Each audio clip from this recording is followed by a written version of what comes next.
Millionaire asked a poor little girl to draw him.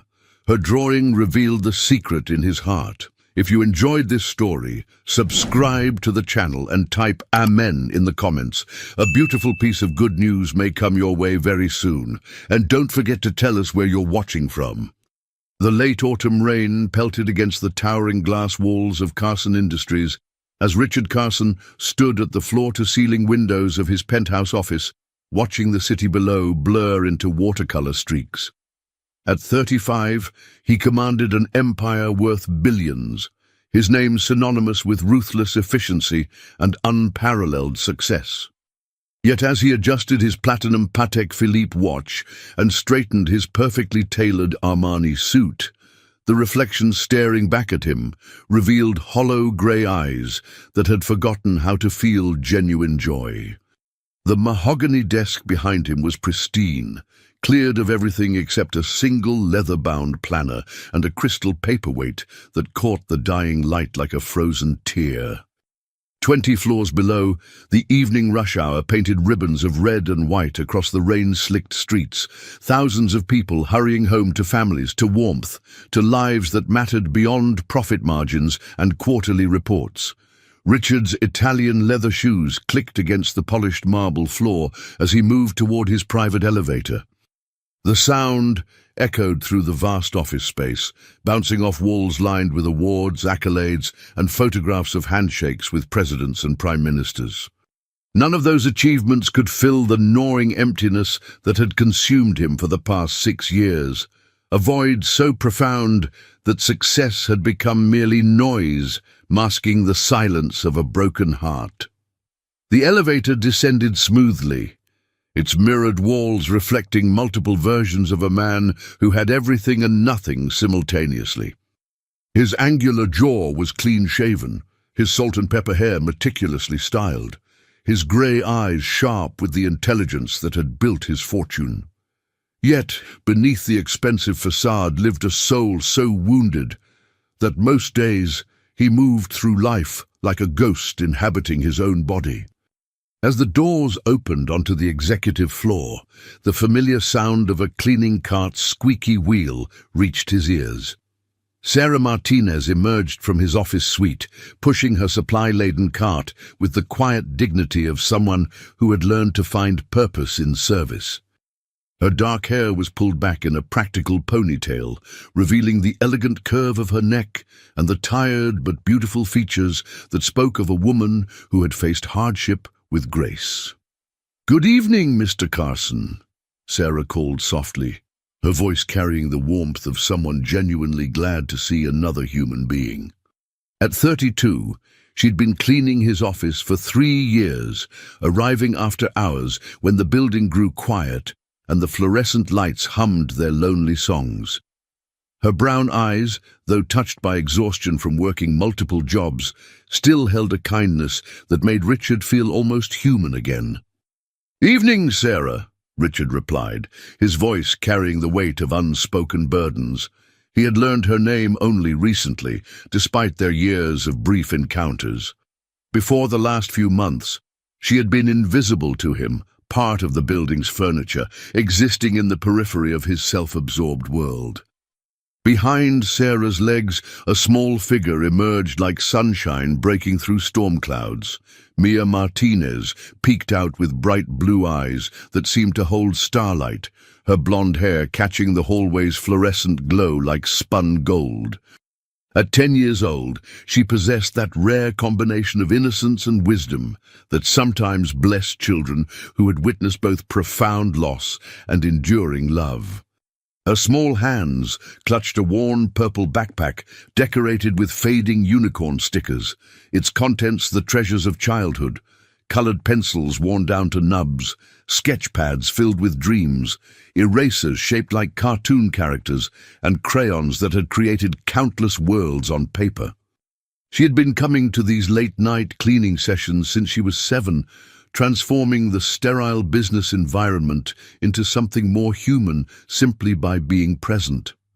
"Mama, can I show Mr. Carson the picture I drew today?"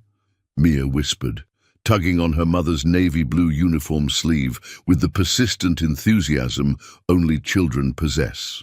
Her voice carried the musical quality of youth, each word colored with excitement and hope. Sarah's cheeks flushed the soft pink of embarrassment. "Sweetheart, Mr. Carson is very busy. He has important business to attend to." She smoothed her daughter's hair with a gesture so tender it made Richard's chest tighten with an emotion he couldn't name. But Richard found himself pausing, something stirring in the frozen landscape of his heart. Over the past several months, he had begun to notice things previously invisible, the way Sarah hummed softly while she worked, the careful attention Mia paid to her homework at the small break-room table, the drawings scattered across surfaces like fallen leaves of imagination. The child's artwork was extraordinary, far beyond what he would expect from someone her age. Her sketches captured not just physical appearance, but something deeper, the essence of her subjects, their hidden emotions, the stories written in the lines around their eyes and the set of their shoulders. Her portrait of the building's security guard had included details Richard himself had never noticed. The man's gentle smile, the small scar above his left eyebrow, the way his eyes crinkled with genuine warmth when he greeted people. "Actually," Richard heard himself saying, the words surprising him as much as Sarah, "I have a few minutes. I'd like to see what you've created, Mia." The transformation in the child's face was instantaneous and brilliant. Her blue eyes lit up like Christmas morning, and she practically bounced on her toes as she dug through her backpack with the focused determination of an archaeologist uncovering treasure. "Really, you want to see?" she asked, her voice climbing an octave with excitement. She produced a spiral notebook with a rainbow cover, its pages stuffed with sketches that peeked out like eager butterflies waiting to take flight. Sarah watched nervously as Mia flipped through page after page of artwork. There were flowers that seemed to dance on the paper, buildings that reached toward cloudless skies, and people whose faces told stories of joy and sorrow, hope and despair. Each drawing revealed a level of emotional intelligence that made adults uncomfortable, as if the child could see straight through to their souls. "Here!" Mia announced triumphantly, finding the page she sought. She held up a half-finished portrait of Marcus, the building's night security guard, rendered in colored pencil with stunning accuracy. But more than accuracy, she had captured his essence. The kindness in his eyes, the patience in his smile, the way he made everyone feel safe and welcome. "You're very talented, Mia," Richard said, genuinely amazed. He had seen professional artists whose work lacked the emotional depth this 10-year-old achieved with children's art supplies. "How did you learn to draw like this?" Mia shrugged with the casual humility of someone unaware of their own gift. "I don't know. I just look at people really hard, and then I see them with my heart instead of just my eyes. Sometimes I see things that aren't there yet, or things that used to be there." A chill ran down Richard's spine at her words, though he couldn't say why. "Things that used to be there?" "Like memories," Mia explained, tilting her head thoughtfully. "Or feelings that got lost, or people who went away but are still there somehow." She looked up at him with those impossibly blue eyes. "Would you like me to draw you sometime, Mr. Carson? Sometimes when I draw people, I can help them find things they lost." The question hung in the air like a bridge between worlds, innocent on the surface, but carrying undercurrents Richard couldn't understand. In his realm of corporate strategy and calculated risks, no one asked anything so simple, so pure, so completely without agenda. "I suppose that would be interesting," he found himself saying, though something deep within him recoiled from the idea. The thought of those perceptive eyes studying him, of those talented hands revealing truths he had buried beneath years of carefully constructed emotional armor, both intrigued and terrified him. "Wonderful!" Mia clapped her hands together, the sound echoing through the quiet hallway like applause from angels. I'll bring it tomorrow when Mama finishes cleaning your office. It'll be special. I can already feel it tingling in my fingers." Sarah shifted uncomfortably at her daughter's words. "Mia, honey, remember what we talked about? Some people don't understand when you say things like that." "But Mr. Carson seems different," Mia replied with the straightforward honesty of childhood. "He has sad eyes, but there's something golden way down deep inside them. Like he's keeping a treasure locked up where nobody can steal it, but he forgot how to open the box himself." Richard felt his breath catch in his throat. This child, barely 10 years old, had just described something he hadn't been able to articulate to therapists who charged $500 an hour. The treasure she spoke of. He knew exactly what she meant, though he hadn't thought of it that way before. "Well," he managed to say, his voice slightly hoarse, "I'll look forward to seeing what you create." As he walked toward his car in the parking garage, Richard couldn't shake the memory of Mia's words or the strange certainty in her young voice. The child had seen something in him that he had thought was invisible, buried so deep that not even he could reach it anymore. The next evening, Richard found himself staying later than usual, claiming he had phone calls to make to European clients, though the truth was far simpler. He was anticipating Sarah and Mia's arrival with an eagerness that both surprised and unsettled him. When 8:30 finally came, he heard the familiar squeak of the cleaning cart and felt his pulse quicken like a teenager waiting for a first date. "Mr. Carson!" Mia's voice rang out as she practically skipped down the hallway, her backpack bouncing against her small frame. Her face glowed with excitement, and she clutched a folded piece of paper against her chest, like it contained the secrets of the universe. "I finished it," she announced, her blue eyes sparkling with something that looked almost like starlight. "But it's different than I thought it would be, different than all my other drawings." Richard accepted the paper, noting how Mia's small hands trembled slightly as she released it. There was something electric about the moment, as if the air itself had become charged with possibility and danger. Sarah hung back near the cleaning cart, something troubled flickering across her beautiful features. Over the past year, she had learned to recognize when one of Mia's drawings was more than just artwork, when her daughter had accessed that mysterious gift that both blessed and burdened her young life.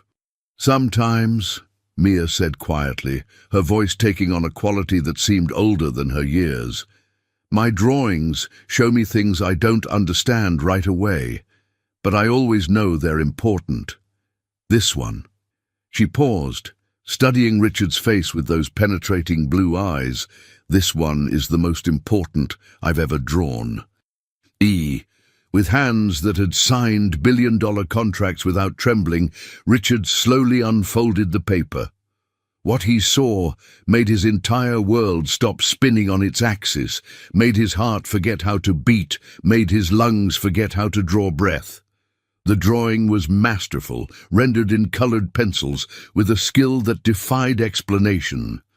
There he was, captured with photographic accuracy. His grey eyes, his sharp jawline, the small scar near his left temple from a childhood bicycle accident that most people never noticed. But he wasn't alone in the picture. Standing beside him, solid and real and heartbreakingly familiar, was a small boy with light brown hair and Richard's own grey eyes. The child wore the blue dinosaur t-shirt he'd been wearing that last day, his face lit up with the joy that had been his defining characteristic.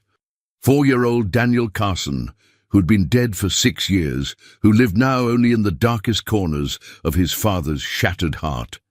And behind them both, arms outstretched in a gesture of infinite love and protection, stood a figure in flowing white robes.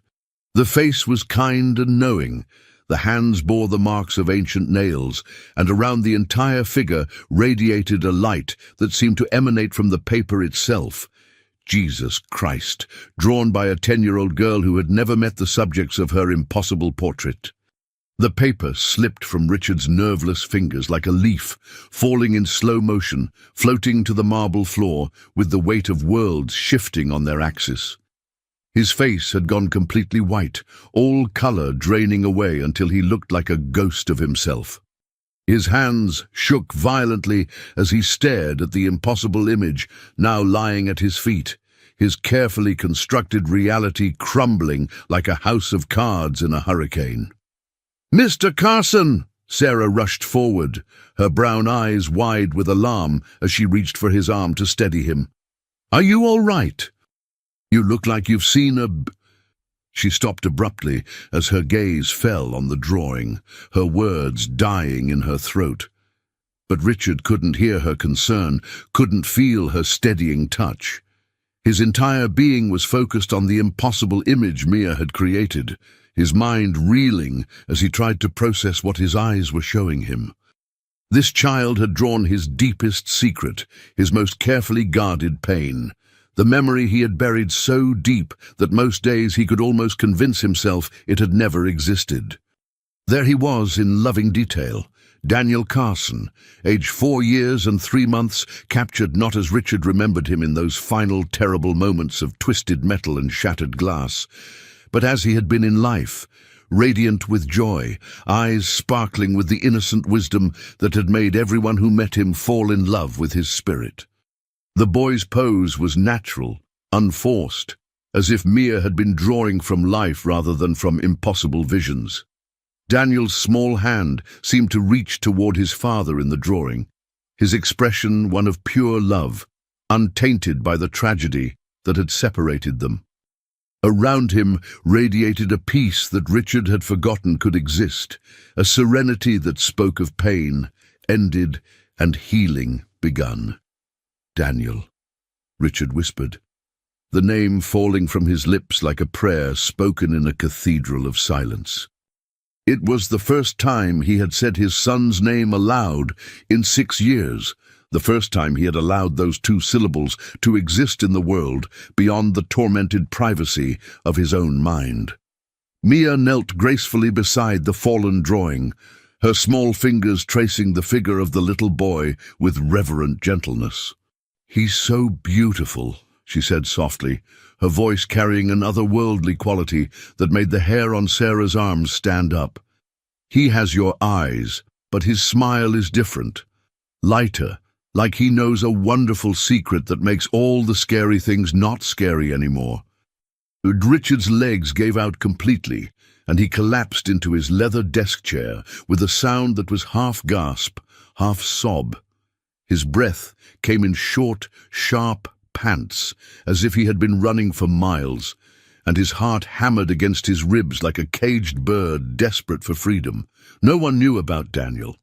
No one in this building, no one in his current life, no one in the world he had constructed from the ashes of his previous existence.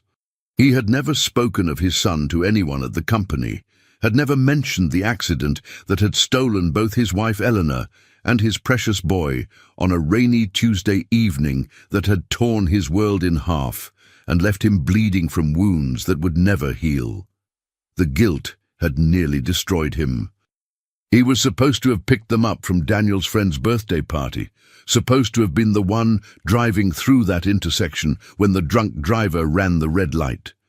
Instead, a last-minute board meeting had kept him chained to this very office while Eleanor loaded their laughing son into her sedan and drove toward destiny and death. "How?" he managed to croak, his voice raw and broken. "How is this possible?" Sarah picked up the drawing with trembling hands, her eyes widening as she took in every impossible detail. The artistry was beyond anything she had seen from her daughter before. This wasn't the work of a 10-year-old child, yet she had watched Mia create it, stroke by careful stroke. "Mia, sweetheart," Sarah's voice quavered as she knelt beside her daughter. "Where did you see this little boy? When did you see him?" "He was standing right next to Mr. Carson when I was drawing," Mia replied with the matter-of-fact tone children use when describing the miraculous as mundane. "He kept smiling and pointing at Mr. Carson's heart, like he wanted to remind him of something important. I think he wanted me to put him in the picture so his daddy would remember that love doesn't disappear when people go to heaven. The words hit Richard like physical blows, each syllable driving deeper into his chest until he could barely breathe. You said he was pointing at my heart. Mia nodded solemnly, her blue eyes holding depths that seemed impossible for someone her age. He seemed young, but very wise too, and he kept trying to tell you something, but you couldn't hear him, so he asked me to help. She paused, tilting her head as if listening to whispers only she could hear. And the nice man, with the bright light around him, he told me his name was Daniel. Richard's world tilted on its axis. The room spun around him as 6 years of carefully suppressed grief, guilt, and agonizing loneliness crashed over him like a tsunami. His son's name, spoken by a child who had never heard it before, confirmed the impossible truth of what he was witnessing. He said not to be sad anymore, Mia continued, her young voice carrying an authority that seemed to come from somewhere beyond herself.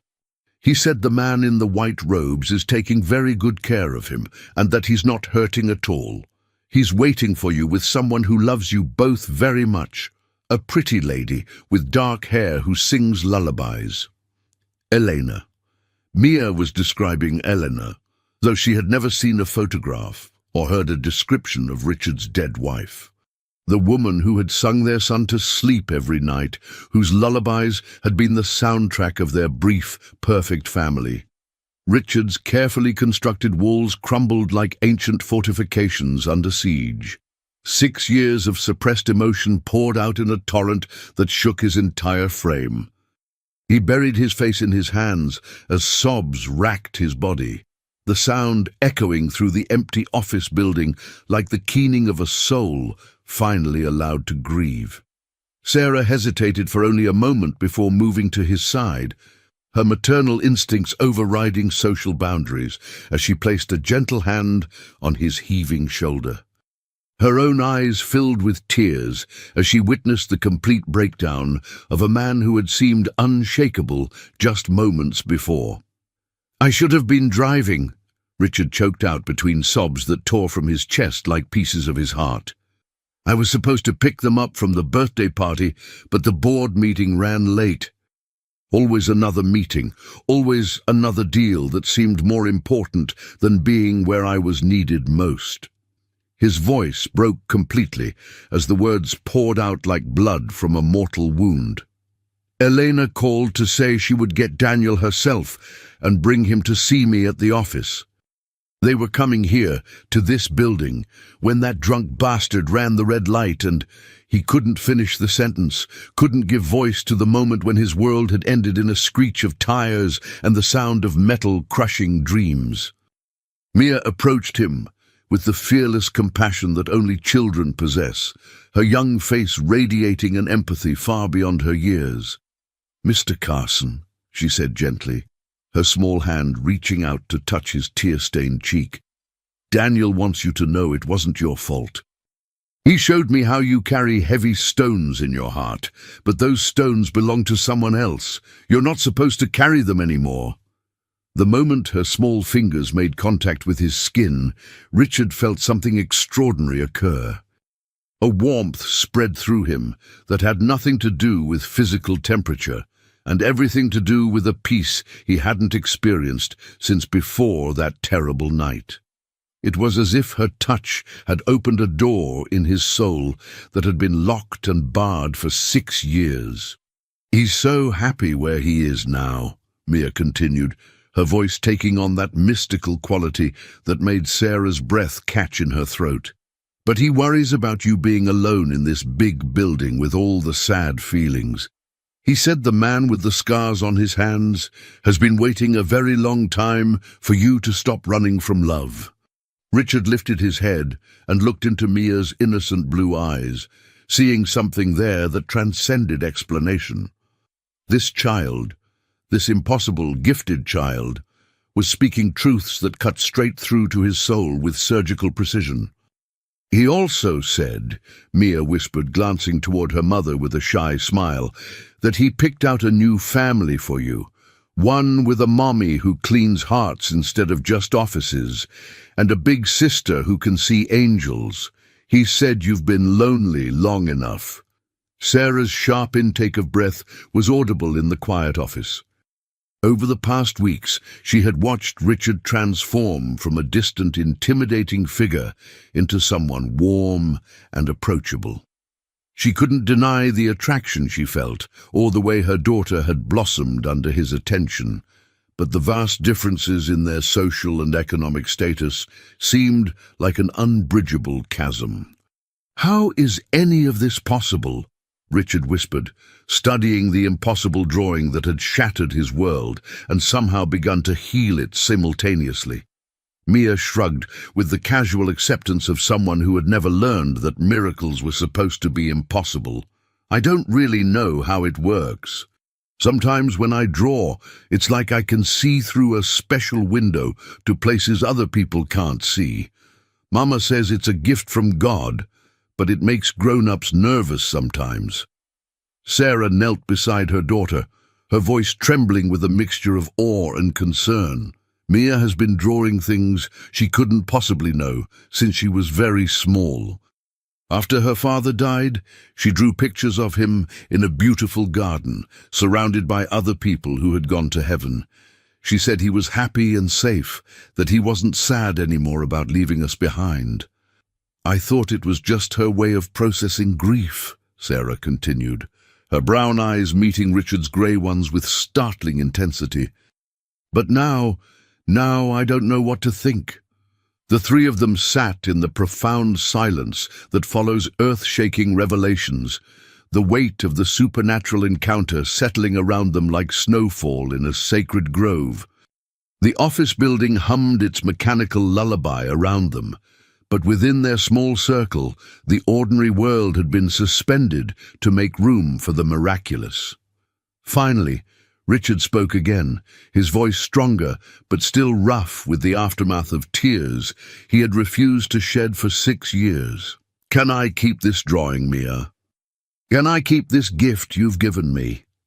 The child's face lit up with joy, so pure it seemed to generate its own light. "Of course, it's yours. It was always yours. Daniel said you would need it to remember that love doesn't end just because we can't see it anymore.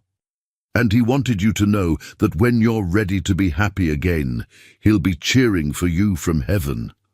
As Richard accepted the drawing with hands that no longer trembled, he felt the first stirring of something he had thought dead forever. Hope. Not just hope for healing, but hope for a future that might include the warmth of family, the blessing of love, and the miracle of joy returned to a heart that had forgotten how to beat with anything but pain. Outside the office windows, the city lights were beginning to twinkle on like earthbound stars, and somewhere in the space between this world and the next, a little boy with grey eyes and an angel's smile watched his father take the first steps on a journey back to life. 3 weeks had passed since the night Mia's impossible drawing had shattered Richard Carson's carefully constructed world, and the transformation in him was nothing short of miraculous. The portrait now hung in a place of honor behind his mahogany desk, protected by museum-quality framing that couldn't begin to contain its true value. The image of Daniel, Jesus, and himself had become his anchor, a daily reminder that love transcends the veil between life and death. Employees throughout Carson Industries noticed the change immediately. The CEO, who had been known for his icy efficiency and razor-sharp tongue, now greeted people by name in the hallways, asked about their families with genuine interest, and even smiled occasionally, real smiles that reached his eyes and transformed his entire face. The perpetual winter that had settled over the executive floors began to thaw, replaced by something warmer and infinitely more human. But the most profound changes were invisible to the corporate world. Richard found himself arriving at work earlier and staying later, not to chase profits or close deals, but to anticipate the evening hours when Sarah and Mia would arrive. Their presence had become the highlight of his days, bringing life and warmth to spaces that had felt like elegant tombs. She drew Mrs. Henderson from accounting last week, Sarah confided one evening as she carefully dusted the awards and accolades that lined Richard's bookshelf. Her movements were graceful and thorough, transforming the routine task of cleaning into something almost meditative. Mia had never met her before, but she drew her surrounded by baby cribs and said she was going to receive wonderful news very soon. Richard looked up from his computer, where he had been pretending to work, his attention fully captured by Sarah's words. "And Mrs. Henderson announced yesterday that she's pregnant with twins," Sarah said quietly, her voice carrying a mixture of awe and trepidation. "After 8 years of trying and multiple doctors telling her it was medically impossible." Richard nodded slowly, no longer surprised by such revelations. Over the past weeks, Mia's drawings had become legendary throughout the building, though Sarah worked hard to keep her daughter's gift as private as possible. Word had spread anyway, as such things do, creating an undercurrent of whispered conversations and nervous glances whenever the 10-year-old appeared with her ever-present sketchpad. Mr. Thompson from the legal department asked if Mia would draw his elderly mother, Sarah continued, her voice dropping to barely above a whisper. "His family has been estranged for years, and he's desperate to reconnect before it's too late. I told him no, of course. This isn't some kind of psychic service, and I worry about exploiting whatever gift Mia has been given." "You're protecting her," Richard observed, studying Sarah's profile as she worked.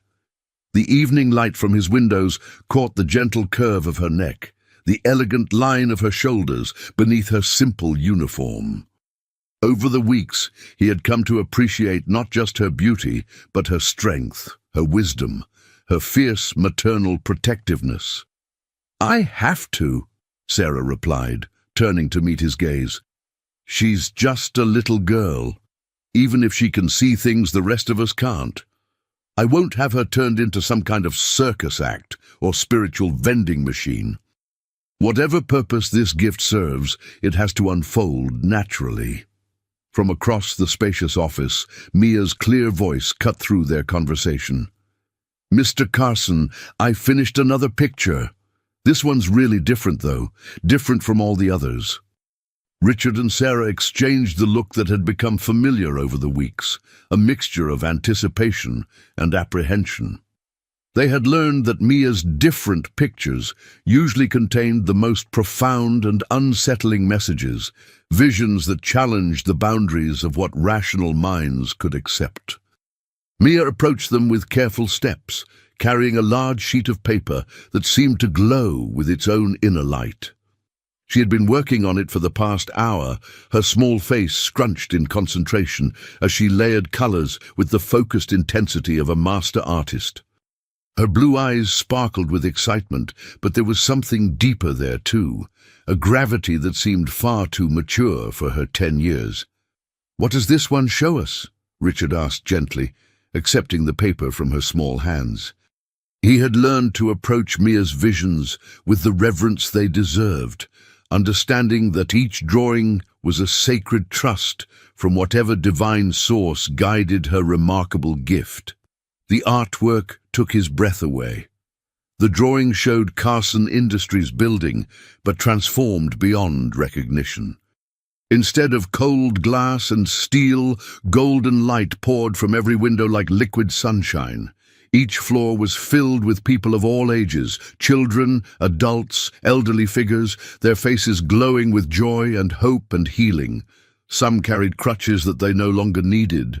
Others embraced loved ones with tears of reunion streaming down their faces. But what captured Richard's attention most powerfully was the penthouse office.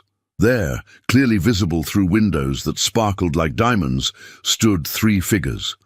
A tall man with graying hair, a woman with dark hair pulled back in a simple style, and a small girl with blonde hair that caught the light like spun gold. They stood together as a family, their faces radiant with love and purpose. "What does this one mean, sweetheart?" Sarah asked, though something in her voice suggested she already knew the answer. Mia studied her own work with the serious expression she wore when interpreting her visions.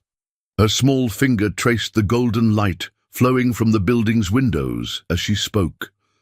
"I think it means this place is going to become somewhere special, not just for making money, but for healing broken hearts and bringing families back together." She paused, looking directly at Richard with those penetrating blue eyes that seemed to see straight through to his soul. "And those three people at the top, they're going to help make it happen. The man who used to be sad, the woman who cleans more than just offices, and the girl who can see things others can't." Sarah's breath caught in her throat. Over the past weeks, she had watched Richard transform from a distant authority figure into a man of warmth and compassion. She couldn't deny the growing attraction she felt, or the way her daughter had flourished under his attention, but the vast differences in their worlds seemed impossible to bridge. "Mia, honey," Sarah said carefully, her voice tight with emotion, "Mr. Carson has his own life, his own world. We shouldn't make assumptions about what the future holds. Sometimes drawings show us possibilities, not certainties." But that's not what Daniel tells me," Mia interrupted, her voice suddenly taking on that otherworldly quality that never failed to send chills down Sarah's spine. "He visits me in my dreams now, you know. He says his daddy has been alone too long, carrying all that sadness by himself. He says God is making a new family, one with a mummy who sees past the outside to what's really inside people's hearts, and a sister who can help other people find their way back to love." Richard felt his pulse quicken as Mia's words washed over him. Over the weeks, he had grown to care deeply for both Sarah and her remarkable daughter, but he had been afraid to voice his feelings. The last time he had opened his heart to love, it had been torn from his chest in an instant of screeching tires and crushing metal. The thought of risking that kind of pain again had seemed impossible. But watching Sarah's gentle strength, her fierce protection of her daughter, her quiet dignity in the face of circumstances that would have broken weaker people, he had fallen in love despite his determination to remain emotionally isolated. And Mia, with her innocent wisdom and supernatural gift, had become the daughter he had never dared hope for after losing Daniel. "Sarah," he said quietly, setting the drawing aside and taking a step toward her. His voice carried the weight of weeks of unspoken longing and carefully buried hope. "There's something I need to tell you both. These past weeks have been the first time I've felt truly alive since I lost my family. Mia's gift gave me back my son's memory, helped me understand that Daniel is at peace. But more than that, it gave me permission to hope for a future I thought was impossible." Sarah turned to face him fully, her brown eyes wide and searching. In them, Richard saw his own mixture of longing and fear, the careful hope of someone who had been hurt before and was afraid to trust in happiness. "I know this might sound crazy," Richard continued, his voice growing stronger with each word. "I know we come from completely different worlds, that people will say I'm having some kind of midlife crisis, or that you're after my money. But I've fallen in love with both of you, with your strength, your kindness, your incredible daughter who sees angels and draws miracles." He paused, running a hand through his graying hair as he struggled to find words adequate to express what his heart was screaming. "Mia has shown me that love doesn't end with death, that my capacity to love wasn't buried with Daniel and Elena. Maybe I'm allowed to build a new family without betraying the memory of the one I lost." Before Sarah could respond, Mia clapped her hands together with uninhibited delight, the sound echoing through the office like celebration bells in a cathedral. "Daniel says it's about time you figured that out. He's been trying to help me show you for weeks and weeks." He said you're both too worried about what other people think, instead of listening to what your hearts are telling you. The child's joy was infectious, and despite the magnitude of what was happening, Sarah found herself smiling through the tears that had begun to flow down her cheeks. "Richard," she said softly, using his first name for the first time, her voice barely above a whisper. "I feel it too. I've been falling in love with you, piece by piece, watching you transform from someone unreachable into the most caring man I've ever known."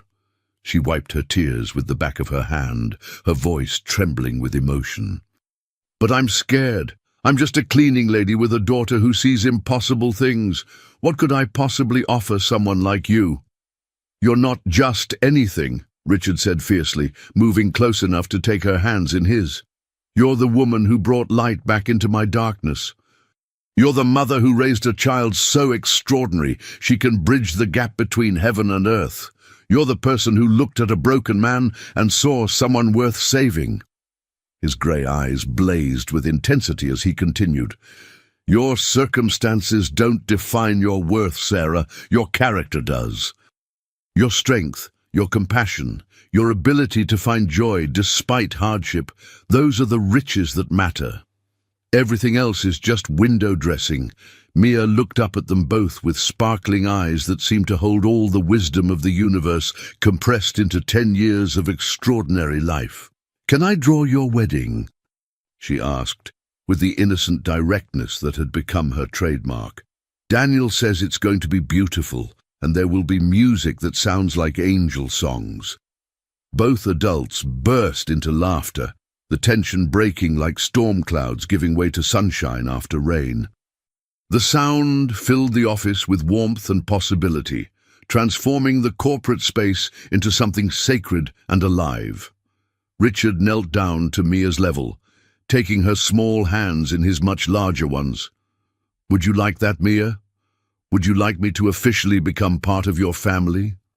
To be not just a friend, but someone who loves you and your mother and will always be there to protect you both?" "You already are part of our family," she replied, with the simple wisdom of a child touched by divine grace.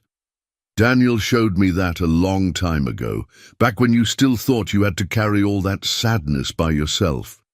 He said you were going to be the best new daddy ever, just like he always remembered his first daddy being."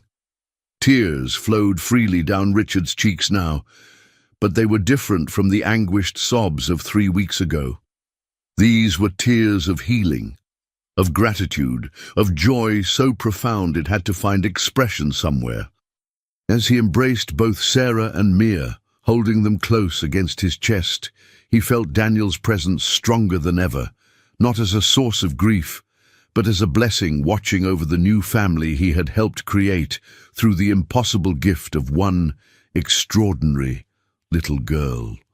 Outside the office windows, the city lights twinkled like earthbound stars, bearing witness to the beginning of a love story that would prove sometimes the most powerful miracles come through the smallest hands and the purest hearts. And somewhere in the space between this world and the next, a little boy with grey eyes and an angel's smile watched his father take the final steps on his journey back to life, back to love, back to the joy that had always been his birthright. The Carson Industries building rose into the night sky, its windows beginning to glow, not just with fluorescent light, but with something warmer, something that spoke of healing and hope, and families rebuilt from the ashes of loss. Mia's vision was already beginning to come true, one miracle at a time.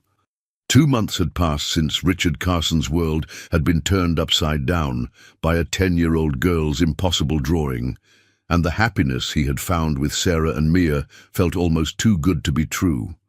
Their engagement had been announced quietly, without fanfare or press releases, but word had spread through Carson Industries like wildfire. The reaction from both family and the business community had been swift and largely hostile. "Richard, we need to talk." Victoria Carson's voice cut through the morning air like a blade as she swept into his penthouse office without knocking. At 68, his mother remained a formidable woman, her silver hair perfectly coiffed, her designer suit immaculate, her disapproval radiating from every pore. Behind her trailed his younger sister Amanda, 32 and equally polished, her expression a mixture of concern and barely concealed disgust. "Good morning, Mother." Amanda. Richard didn't look up from the zoning applications and medical licensing forms spread across his desk. The mountain of paperwork required for the healing center he planned to build on the top floors of his building, inspired by Mia's prophetic drawing. To what do I owe the pleasure of this unexpected visit? Victoria positioned herself directly across from his desk, her pale blue eyes blazing with the righteous fury of someone accustomed to getting her way. "Don't play games with me, Richard.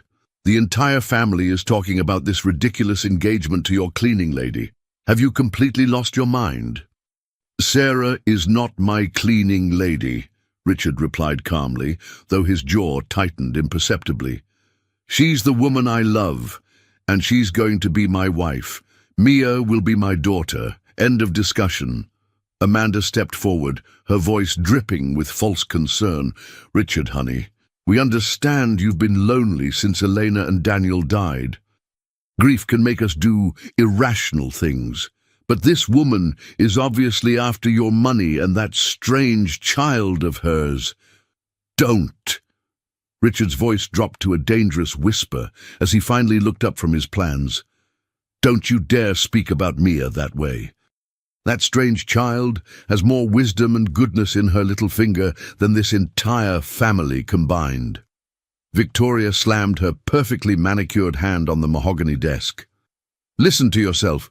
You're talking about marrying a woman who cleans toilets for a living and adopting her freak of a daughter who claims to see dead people. What will the board think? What will society think? You're destroying the Carson name." "The Carson name?" Richard stood slowly, his 6'2" frame towering over both women. "Let me tell you what the Carson name has gotten me, Mother. It's gotten me a fortune I don't need. A reputation built on crushing others, and 6 years of soul-crushing loneliness. Sarah and Mia gave me something the Carson name never could. They gave me back my humanity." "This is temporary insanity," Victoria declared, beginning to pace behind the chairs like a caged predator. "You'll come to your senses eventually, but by then the damage will be done. I won't allow you to embarrass this family any further." "Allow?" Richard's voice rose dangerously. "I'm 35 years old, Mother. I don't need your permission for anything." Amanda pulled out her smartphone, swiping to a news article with practiced efficiency. "Maybe you should see this before you make any more rash decisions." She placed the phone on his desk, the headline blazing across the screen. "Billionaire CEO's controversial romance. Carson Industries, stock slides as questions, mount about leadership." Richard glanced at the article, which painted his relationship with Sarah in the most unflattering light possible, while describing Mia's gift in sensational, almost mocking terms. The piece quoted anonymous sources close to the family, expressing concerns about his mental state and business judgment. "Where did they get this information?" Richard asked, though he suspected he already knew the answer. "Does it matter?" Victoria asked coldly. "The story's out there now. Your precious cleaning lady's 15 minutes of fame have begun. How long do you think it'll be before she shows her true colors and demands a massive settlement?" Before Richard could respond, his office door opened again. His cousin Marcus Carson entered with the confident stride of someone who belonged in corporate boardrooms. At 38, Marcus had always believed himself the rightful heir to the family empire, serving as senior vice president while harboring ambitions for the top position. "I'm sorry to interrupt," Marcus said with false sincerity, "but we have an emergency board meeting scheduled for this afternoon. Several major shareholders are demanding answers about your recent personal decisions and their potential impact on company stability. Richard felt a chill run down his spine. You called an emergency board meeting without consulting me? As senior vice president, I have the authority to call emergency sessions when I believe the company's interests are at risk, Marcus replied smoothly. And frankly, Richard, the board is concerned. Stock prices are down 12% since news of your engagement broke. 3 major clients have expressed reservations about continuing their partnerships. This is about my personal life, not my business competence, Richard said. But even as he spoke, he could feel the carefully laid trap closing around him. Marcus moved closer to the desk, his expression one of carefully calculated concern. Richard, you know I've always supported you. But converting company property into some kind of spiritual healing center, using corporate resources to promote a child's alleged supernatural abilities, the board sees this as a significant deviation from our core business model. The healing center will be a separate non-profit entity, Richard protested. I'm using my own money, not company funds. But you're using company property, Amanda interjected. Property owned by shareholders, not by you personally. The board has legitimate concerns about the appropriateness of mixing business assets with what many view as questionable spiritual practices. Victoria stepped forward, her voice taking on the authoritative tone she had perfected over decades of social manipulation. Richard, the family is prepared to support you through this difficult time. We understand that grief has clouded your judgment. But you need professional help, not enabling from people who clearly don't have your best interests at heart. The coordinated nature of their attack became clear to Richard. This wasn't a spontaneous intervention. It was a carefully orchestrated campaign designed to isolate him from Sarah and Mia by destroying his credibility both personally and professionally. Get out, Richard said quietly, his voice carrying a dangerous undertone. All of you, get out of my office, out of my... And the board meeting is at 3 o'clock, Marcus said as he turned to leave. I strongly advise you to attend. Your absence would only fuel more speculation about your mental state. As the 3 family members prepared to exit, Richard heard a familiar sound in the hallway, the squeak of Sarah's cleaning cart. His heart sank as he realized she and Mia were about to walk into the aftermath of this confrontation. But before he could warn them, a small voice from the doorway cut through the tension like a sword of light. She's not a gold digger, and I'm not a freak. Everyone turned to see Mia standing in the entrance to the office, her small frame dwarfed by the massive doorway, but her presence filling the room with an authority that defied her age. Sarah appeared behind her, her face pale but determined, clearly having overheard at least part of the hostile conversation. Mia, sweetheart, we should go, Sarah said quietly, but Mia shook her head with the stubborn determination that had become her trademark. No, Mama. They need to hear this. The 10-year-old walked further into the room, her blue eyes fixed on Victoria, with a steady gaze that made the older woman step backward involuntarily. I know you think my mama wants Mr. Carson's money, but she cried for 3 whole nights after he proposed because she was scared people would think exactly that. Mia's voice carried that otherworldly quality that always preceded her most profound revelations. And I know you think I'm crazy because I can see things other people can't. But Daniel is standing right behind you, Mrs. Carson, and he's very sad about the mean things you're saying about the people he loves. Victoria's face went ashen. You little... He says you used to read him bedtime stories when he was little, Mia continued, her eyes now focused on something beyond the physical world. He says you made the best chocolate chip cookies in the whole world, and you always let him lick the bowl, even when Mama Elena said it would spoil his dinner. He wants you to know he's not angry about the accident, and he wishes you would stop being angry too.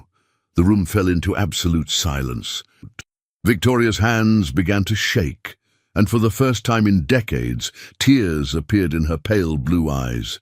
Daniel had indeed loved his grandmother's cookies, had indeed been allowed to lick the mixing bowl, despite his parents' protests about spoiling his appetite. He also says, Mia added softly, that he picked out Mama and me special for his daddy because he knew we would love him exactly the way he needs to be loved.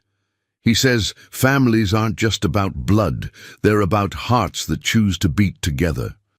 Amanda stared at the child in shock, her hand unconsciously moving to her still small but growing belly. At 12 weeks pregnant, she had only recently begun to show, and the morning sickness was finally subsiding. How could you possibly know about the cookies? About the bedtime stories?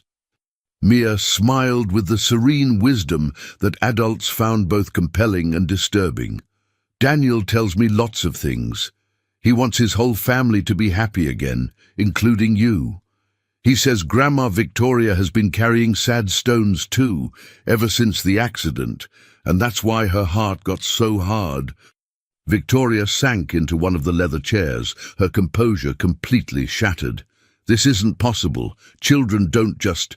People can't. Daniel says to tell you about the music box, Mia continued, walking closer to the devastated woman. The one with the ballerina that you gave him for his 4th birthday. He says you wound it up and played For Elise for him the night before he went to heaven. He wants you to know the song still plays for him there, and sometimes he dances with the angels. Victoria's carefully constructed mask crumbled entirely. The music box had been a special gift, something only she and Daniel had shared. The night before the accident, she had indeed wound it up in his bedroom, watching him giggle as the tiny ballerina spun to Beethoven's gentle melody. It was a memory she had shared with no one, a precious moment she had locked away in her heart. "My God," she whispered, tears streaming down her cheeks. "My God, how is this possible?" Daniel says love never dies. It just changes shape," Mia replied gently. "And he says he's been trying to tell you that for 6 years, but you couldn't hear him because your heart was too full of angry feelings. He wants you to know that Mr. Carson being happy doesn't mean Daniel gets forgotten. It means Daniel's love gets to grow bigger." Richard watched in amazement as his mother's wall of hostility crumbled before the simple truth of a child's words. Amanda stood frozen, her worldview shifting like tectonic plates beneath her feet. Even Marcus seemed shaken by what he had witnessed, though his expression quickly returned to calculated composure. "He has one more thing to tell you," Mia said, her voice growing softer as the supernatural connection began to fade. "He says the new baby is going to be a boy, and he's going to have the same grey eyes as his big brother. His name is going to start with D too, like Daniel." Amanda gasped, her hand flying to her stomach. The ultrasound appointment that had revealed the baby's gender was scheduled for next week, but somehow this child had already seen what medical science had yet to confirm. The doctor said it was too early to tell," Amanda stammered. "How could she possibly know?" "Daniel is very excited about being a big brother in heaven," Mia continued with a gentle smile. "He says he's going to watch over baby David just like he watches over all of us. He says love multiplies. It doesn't divide." Sarah moved to her daughter's side, wrapping her arms protectively around Mia's small shoulders.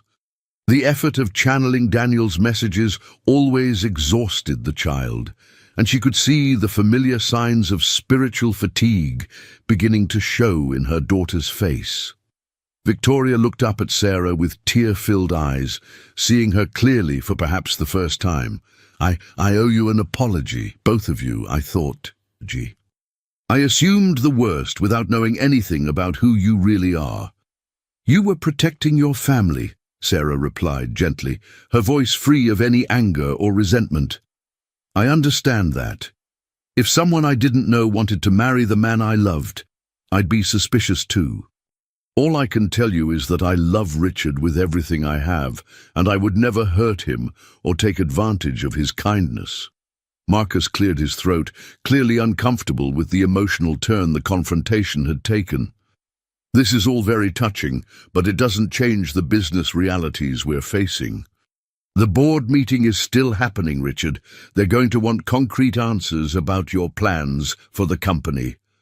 "Then I'll give them concrete answers," Richard replied firmly. "The healing center will be built according to all applicable codes and regulations.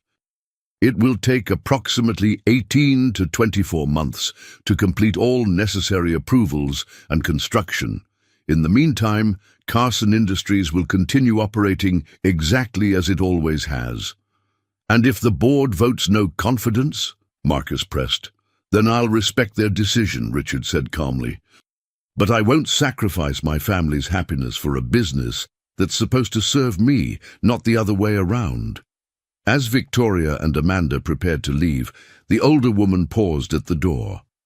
"Richard, we've made some terrible mistakes today. That child, what she knew, there's no logical explanation for it." "Sometimes the most important things don't have logical explanations, Mother," Richard replied. "Sometimes we just have to have faith." Victoria nodded slowly, then looked at Sarah with genuine curiosity rather than hostility. "Sarah, would you be willing to have coffee with me sometime? I think I need to get to know the woman my grandson chose for his father." Sarah smiled, the first genuine smile she had managed since the confrontation began. "I'd like that very much, Mrs. Carson." After they left, Marcus lingered in the doorway, his expression unreadable. "Richard, I hope you know what you're doing." This isn't just about family anymore. It's about the future of everything our grandfather built." "Our grandfather built this company to provide for his family," Richard replied. "That's exactly what I'm doing too." As the office finally emptied, the three of them stood together in the quiet space, processing the emotional storm that had just passed. Mia leaned heavily against Richard's side, the spiritual exertion having drained her small reserves of energy. "Are you all right, sweetheart?" Richard asked, lifting her into his arms like the father he was becoming. "I'm tired," she admitted, resting her head against his shoulder. "But Daniel is happy. He says his family is starting to heal, just like he hoped they would." Sarah looked up at Richard with worry in her brown eyes. "The board meeting, the company politics, what if they try to force you out? What if supporting us costs you everything your family built?" "Then we'll build something new together," Richard replied firmly. "The three of us, as a family. But I have a feeling that won't be necessary. Daniel wouldn't have brought us together just to watch it all fall apart." As the afternoon sun streamed through the office windows, Richard prepared for what might be the most important board meeting of his career. But for the first time in 6 years, he wasn't facing the future alone. Whatever challenges lay ahead, he would meet them with the love and strength of the family that had saved his soul, a family chosen not by blood, but by hearts that had learned to beat together. The Carson Industries boardroom had never felt more like a battlefield than it did on that cold December afternoon. 12 of the company's most powerful shareholders sat around the mahogany conference table, their faces displaying varying degrees of concern, skepticism, and barely concealed hostility. At the head of the table, Richard Carson maintained his composure despite feeling like he was walking into an ambush. "Gentlemen, ladies," Richard began, his voice carrying the authority that had built his reputation, "I understand you have concerns about recent developments in my personal life and their potential impact on the company. I'm here to address those concerns directly." Board Chairman Harold Westbrook, a stern man in his 70s who had known Richard since childhood, leaned forward with the weight of someone delivering an unwelcome verdict. "Richard, we've been friends for decades, but friendship doesn't override our fiduciary responsibility to the shareholders. The company's stock has dropped 15% in the past month, and 3 major clients have expressed reservations about our stability.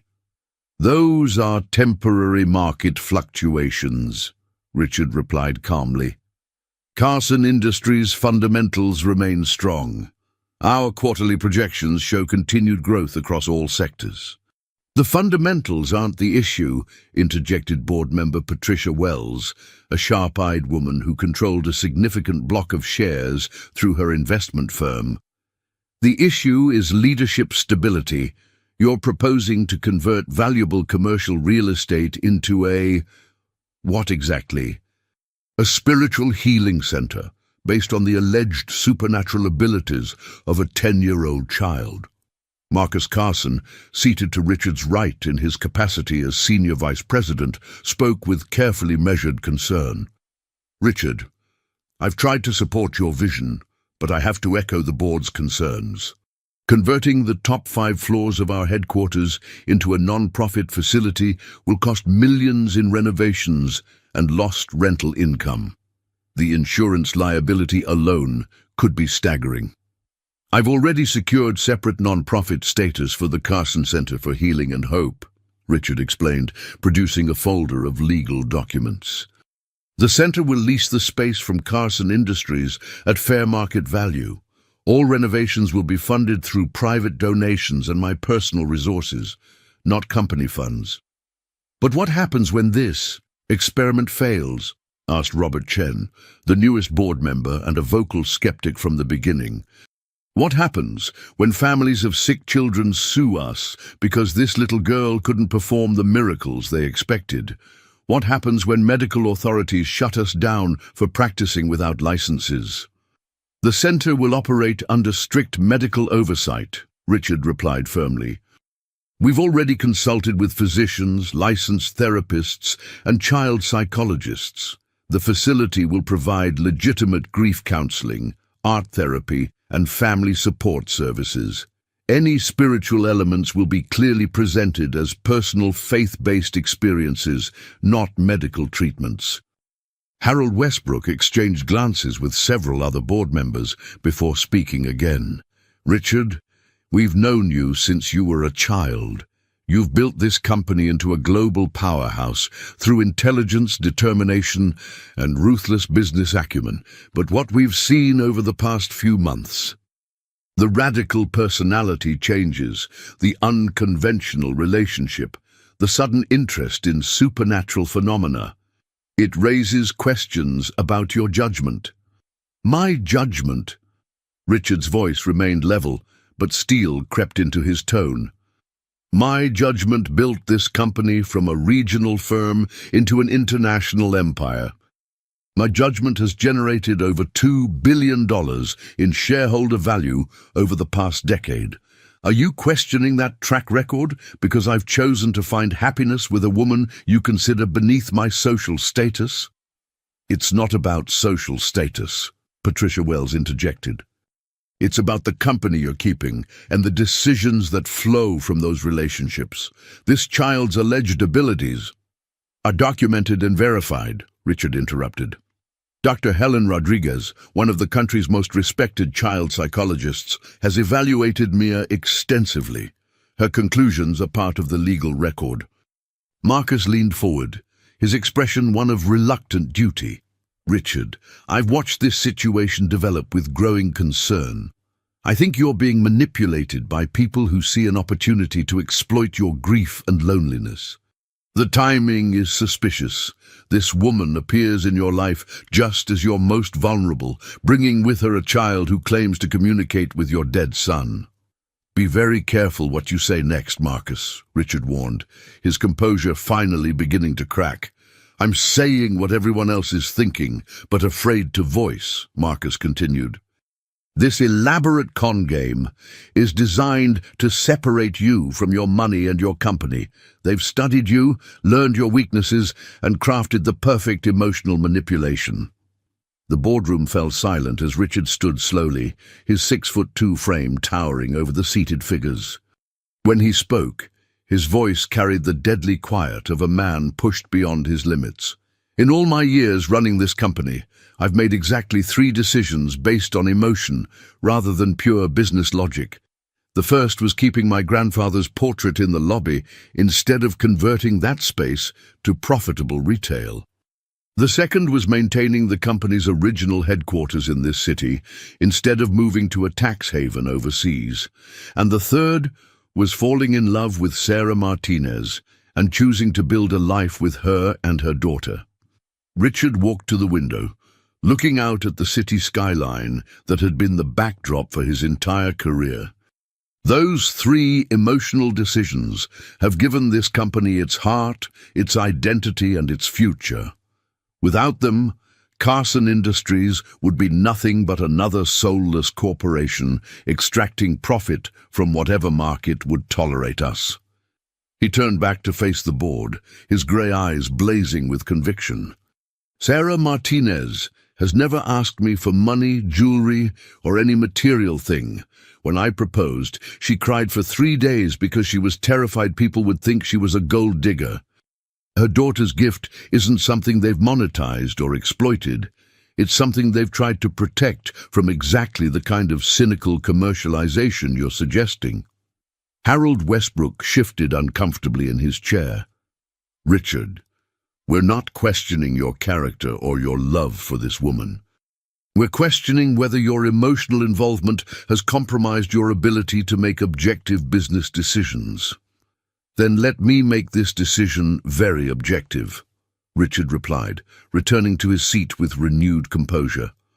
Carson Industries will continue operating exactly as it has for the past decade. The Healing Center will be a separate entity that enhances our corporate reputation without compromising our core business. Any board member who votes no confidence in my leadership is welcome to sell their shares back to the company at current market value. The ultimatum hung in the air like smoke from an extinguished fire. Several board members exchanged nervous glances, clearly unprepared for Richard's direct challenge to their authority. Marcus spoke into the silence, his voice carefully modulated to sound reasonable and concerned. Richard, you're being emotional again. You can't force the board to rubber stamp your decisions by threatening to buy them out. I'm not threatening anything, Richard replied calmly. I'm offering a business solution to what you've characterized as a business problem. If you believe my leadership is compromised, then you should be happy to cash out your investment and move your money elsewhere. Patricia Wells consulted her notes before speaking. The legal ramifications alone could be staggering. What happens when government agencies investigate these claims of supernatural healing? What happens when medical boards challenge our credentials? What happens when religious groups accuse us of promoting false miracles or demonic influences? We handle those challenges the same way we handle any other business obstacle, with competent legal counsel, proper documentation, and transparent communication with regulatory authorities, Richard answered. The center will operate within all applicable laws and ethical guidelines.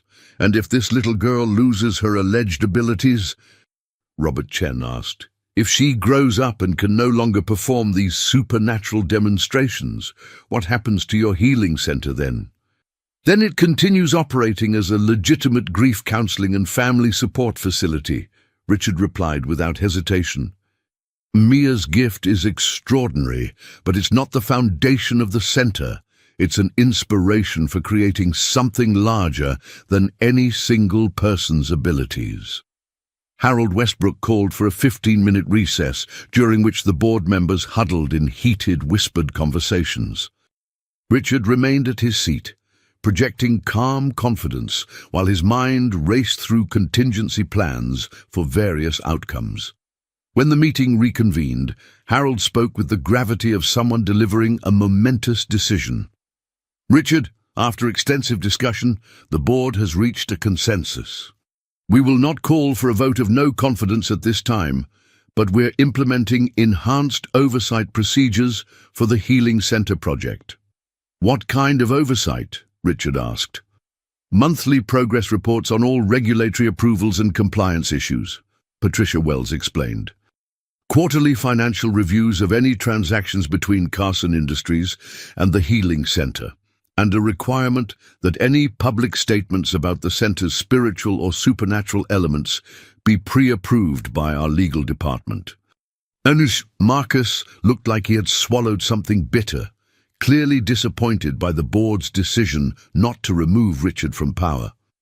The board also wants regular psychological evaluations to ensure that your personal involvement with this project isn't affecting your judgment as CEO. Absolutely not, Richard said firmly. My mental health is not a matter for board oversight unless you're prepared to vote no confidence and deal with the consequences. Harold Westbrook raised a hand to calm the rising tension. Richard, we're trying to find a middle ground here. The company's reputation and your personal well-being are both at stake. Surely you can understand our position. I understand that you're frightened by something you don't comprehend, Richard replied. But fear is not a sound basis for business decisions. The healing center will be built according to all applicable regulations, with proper oversight and transparent operations. If that's not sufficient for this board, then I suggest you exercise your option to sell your shares and invest in something that doesn't challenge your worldview. As the meeting concluded with grudging acceptance of Richard's terms, he realized that the real battle was just beginning. The board's conditional support came with strings attached that would make every decision a negotiation, every innovation a political fight.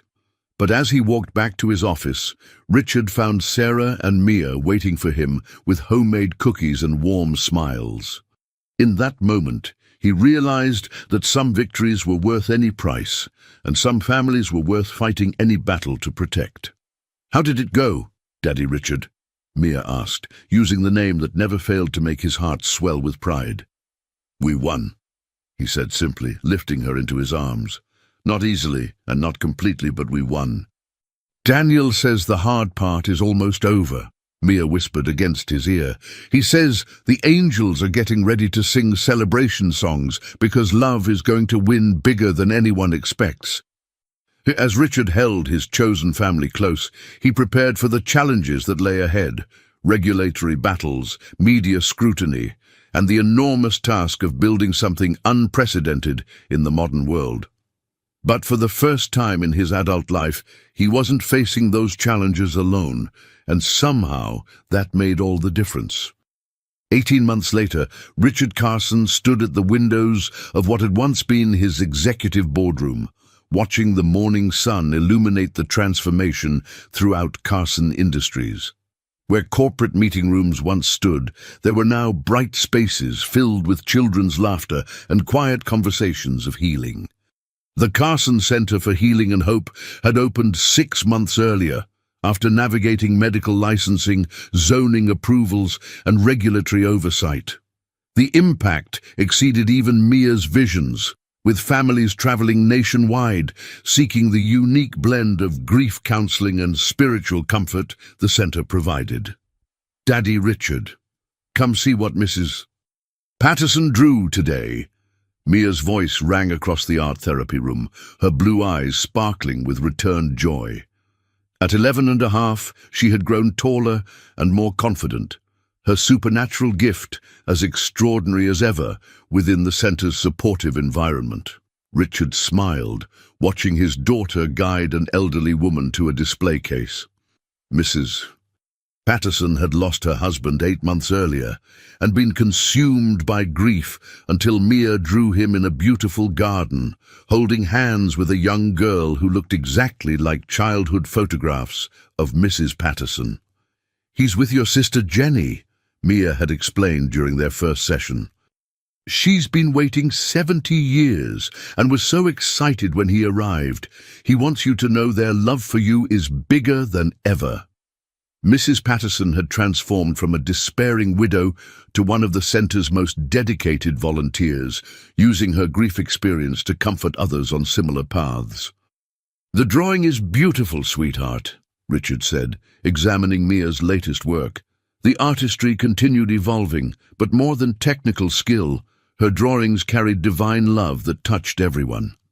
Dr. Helen Rodriguez approached, her professional manner warmed by witnessing daily miracles. She had left private practice to become the center's chief child psychologist, protecting Mia's gift while ensuring normal childhood development remained priority. "Richard, we need to discuss expansion," Dr. Rodriguez said. "The Planning Commission approved our children's wing proposal, and we received final medical licensing. 3 other states are inquiring about satellite centers." Richard nodded, mindful of delicate balance. Word had spread through medical networks and social media, creating demand exceeding their capacity. The waiting list had grown to over 5,000 families worldwide. "We'll expand gradually," Richard replied. "Mia's gift is precious. She's still a child, and her well-being comes first." Sarah appeared, glowing with happiness since their wedding 14 months earlier. She wore professional attire as Director of Family Services, having completed grief counseling certification while managing facility operations. "The Morrison family is here for Tommy's follow-up," Sarah announced.